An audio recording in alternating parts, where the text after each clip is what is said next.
This was the largest audience to ever witness an inauguration, period.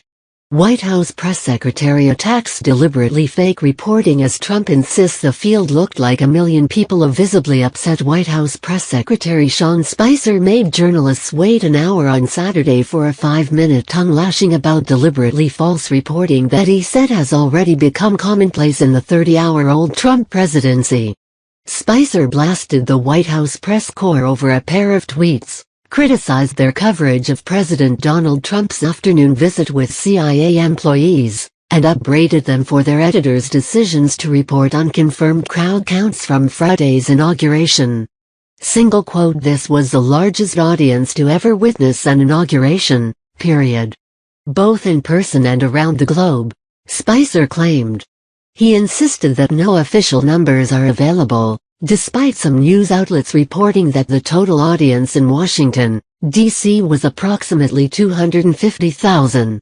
No one had numbers, Spicer declared, because the National Park Service, which controls the National Mall, does not put any out. The pugnacious Trump spokesman boasted that at least 720,000 were present, walking reporters through the crowd capacities of areas along the length of the National Mall, which stretches from the U.S. Capitol to the Washington Monument. From the platform where the president was sworn in, to 4th Street, holds about 250,000 people, he said. From 4th Street to the media tent is about another 220,000. And from the media tent to the Washington Monument, another 250,000 people. All of this space was full when the president took the oath of office, Spicer told reporters. Aerial photos from Friday appear to refute this claim, but the press secretary maintained that the digital images that traveled around the world were little more than a trick of the eye. This was the first time in our nation's history that floor coverings have been used to protect the grass on the mall, he said, referring to white-colored areas that appeared in photos. That had the effect of highlighting any areas where people were not standing, while in years past the grass eliminated this visual. This was also the first time that fencing and magnetometers went as far back on the mall, preventing hundreds of thousands of people from being able to access the mall as quickly as they had in inaugurations past. Despite Spicer's claims, photographs from Obama's inauguration in 2013 clearly show workers laying mats to protect the lawn on the National Mall. Spicer did not cite any evidence for the claim that hundreds of thousands were unable to enter security checkpoints. A U.S. Secret Service spokesperson did not respond to a request for comment on Saturday evening.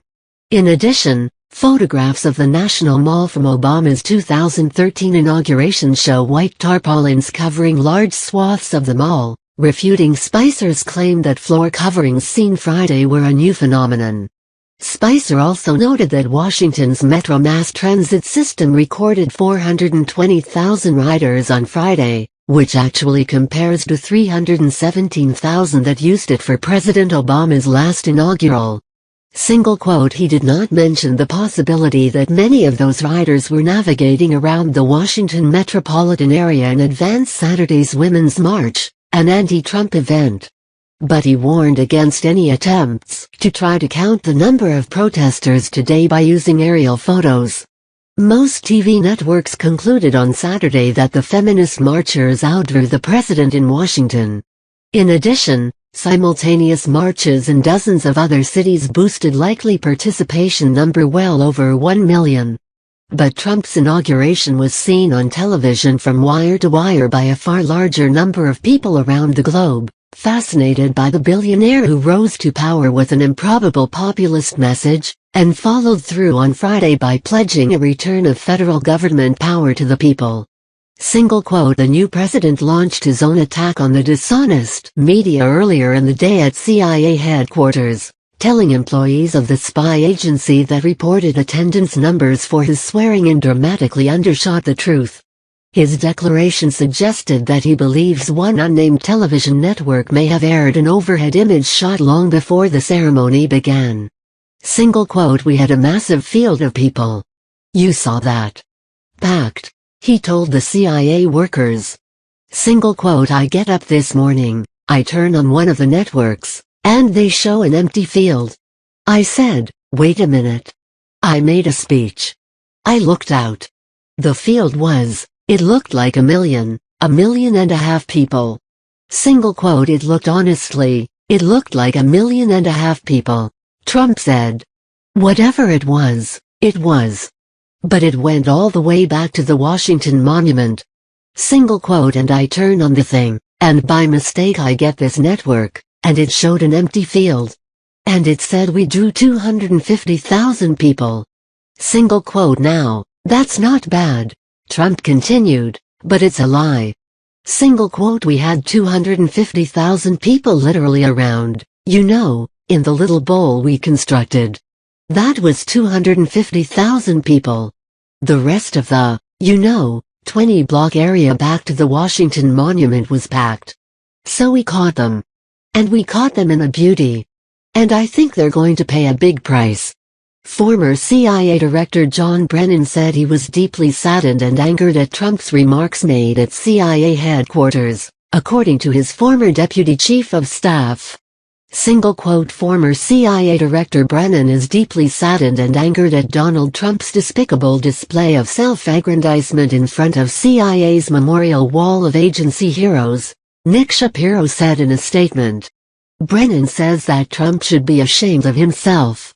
In his afternoon diatribe, Spicer also took issue with a Time magazine reporter's erroneous report that the president had removed a bust of Dr. Martin Luther King Jr. from the Oval Office after former President Barack Obama departed. He called it a particularly egregious example of false reporting. Single quote, after it was pointed out that this was just plain wrong, the reporter casually reported, tweeted out, and tried to claim that a Secret Service agent must have just been standing in front of it. Spicer said. Single quote, this was irresponsible and reckless. Trump had also teed up the issue, identifying the reporter by his first name as he addressed the CIA audience in Virginia. Single quote, it was right there. The president said of the King bust. But there was a cameraman that was in front of it. Single quote, Trump said he would never remove the bust of the late civil rights leader from his office, because I had great respect for Dr. Martin Luther King. Single quote, but this is how dishonest the media is, he jabbed. Single quote, now, big story. But the retraction was like, where? Was it a line? Or do they even bother putting it in? Single quote, but I only like to say that because I love honesty, said Trump. I like honest reporting.